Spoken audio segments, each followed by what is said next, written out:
Shalom saudaraku, selamat berjumpa dengan saya.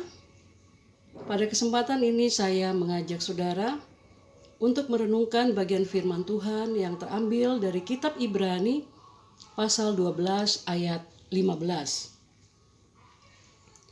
Demikian pembacaan firman Tuhan. Jagalah supaya jangan ada seorang pun menjauhkan diri dari kasih karunia Allah, agar jangan tumbuh akar pahit yang menimbulkan kerusuhan dan yang mencemarkan banyak orang. Tema renungan kita adalah menyingkirkan akar kepahitan. Saudaraku, akar untuk kita merupakan sebuah kata yang tidak asing lagi. Ketika kita mendengar kata tersebut, kita pasti akan membayangkan tentang sebuah tanaman atau jenis tumbuhan. Apapun itu. Fungsi akar pada tumbuhan adalah untuk menyerap air dan unsur hara dari dalam tanah di mana sebuah pohon bertumbuh.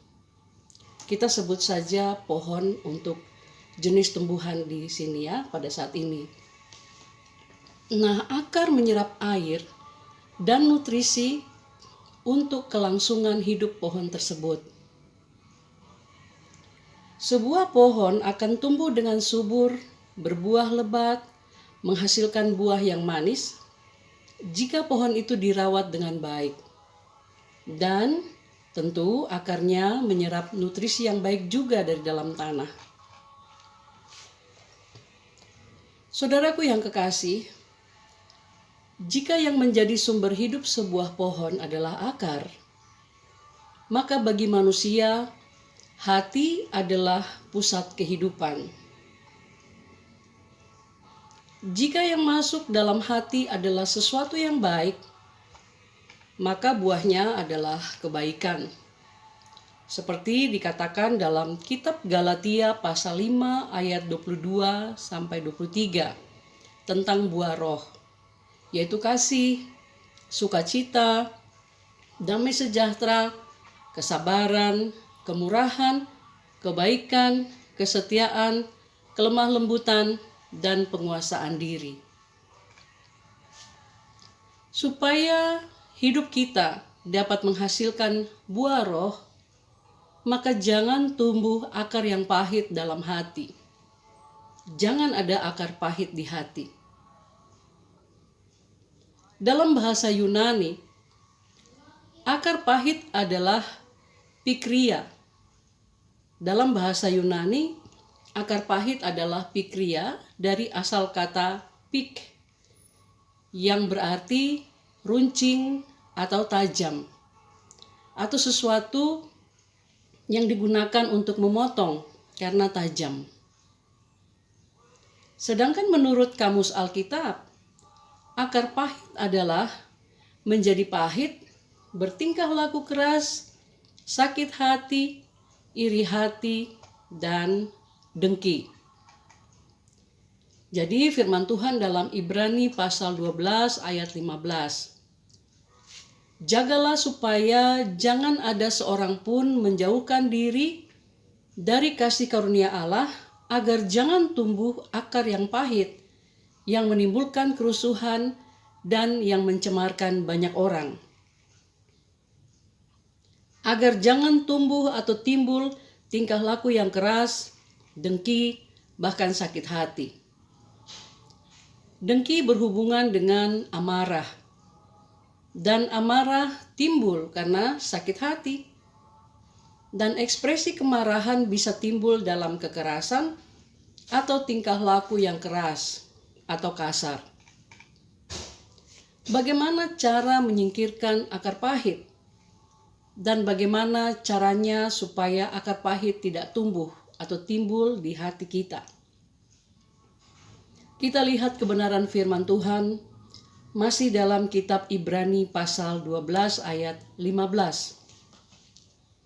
Kekasih Kristus, Menurut kebenaran firman Tuhan yang kita renungkan saat ini, hanya ada satu cara yang harus kita pakai agar tidak tumbuh akar pahit di hati. Cara tersebut adalah jangan menjauhkan diri dari kasih karunia Allah. Kekasih Kristus, kasih karunia Allah berbicara mengenai keselamatan yang Allah berikan kepada manusia. Pertanyaannya, keselamatan yang bagaimana yang diberikan oleh Allah kepada manusia? Sebelum saya menguraikan mengenai keselamatan yang Allah berikan kepada kita manusia, perlu kita mengerti terlebih dahulu apa maksud keselamatan dalam kebenaran firman Allah. Maksud keselamatan dalam kebenaran firman Allah adalah upaya Allah untuk mengembalikan manusia kepada rancangan awal. Karena manusia telah kehilangan kemuliaan Allah. Nah, kembali kepada keselamatan yang bagaimana yang diberikan oleh Allah kepada manusia. Keselamatan yang diberikan oleh Allah kepada manusia adalah keselamatan yang membawa manusia untuk kembali hidup dalam standar kemuliaan Allah. Seperti kehidupan Yesus Kristus. Kehidupan Yesus adalah gambaran kehidupan manusia yang diinginkan oleh Allah. Allah menginginkan manusia memiliki hidup menjadi seperti Yesus. Yesus yang selalu berdoa, Yesus yang senantiasa mengampuni, Yesus yang diurapi, dan Yesus yang mempertahankan integritasnya sebagai anak Allah ketika iblis mencobai Yesus di padang gurun. Jika manusia memberikan respon yang baik dan menyambut pemberian keselamatan dari Allah melalui Yesus Kristus ini, maka itu berarti firman Allah digenapi. Lalu, jika manusia tidak menyambut dan tidak merespon pemberian keselamatan dari Allah, apakah ini berarti Allah gagal mengembalikan manusia kepada rancangan awalnya? Kitab Yosua pasal 21 ayat 45. Dari segala yang baik yang dijanjikan Tuhan kepada kaum Israel, tidak ada yang tidak dipenuhi. Semuanya terpenuhi. Amin. Allah tidak pernah gagal, saudaraku. Walaupun manusia menolak pemberian Allah, Allah punya berbagai macam cara. Allah dapat menggunakan berbagai macam situasi maupun menggunakan berbagai macam alat untuk membawa kita manusia kembali kepada rancangan awalnya pada waktunya yang tepat. Sebab untuk segala sesuatu ada masanya. Keselamatan dari Allah ini yang disebut dengan kasih karunia Allah. Dan jagalah jangan seorang pun menjauhkan diri dari kasih karunia Allah tersebut. Menjadi seperti Yesus, menerima keselamatan merupakan sebuah cara untuk mendekatkan diri kepada kasih karunia Allah. Karena perintahnya dalam firman Tuhan kitab Ibrani pasal 12 ayat 15 yang sedang kita renungkan ini, jangan menjauhkan diri dari kasih karunia Allah. Nah, supaya kita bisa mendekatkan diri kepada kasih karunia Allah, maka kita menjadi seperti Yesus, memiliki karakter seperti Yesus, menerima keselamatan. Ini merupakan sebuah cara agar kita selalu dekat dengan kasih karunia Allah. Sebab jika kita manusia berusaha hidup menjadi seperti Yesus, maka akar pahit yang merupakan lawan dari buah roh, seperti tidak mengasihi orang lain, tidak dipenuhi dengan damai sejahtera, tidak sabar, menjadi pribadi yang apatis terhadap orang lain, tidak bermurah hati, tidak setia, tidak dapat mengendalikan diri, atau tidak dapat menguasai diri, akan memberi dampak yang buruk bagi kehidupan kita, kehidupan manusia. Dampak buruk dari adanya akar pahit ada tertulis di dalam kitab Ibrani pasal 12 ayat 15 yang kita renungkan ini, yaitu agar jangan tumbuh akar pahit yang menimbulkan kerusuhan dan mencemarkan banyak orang.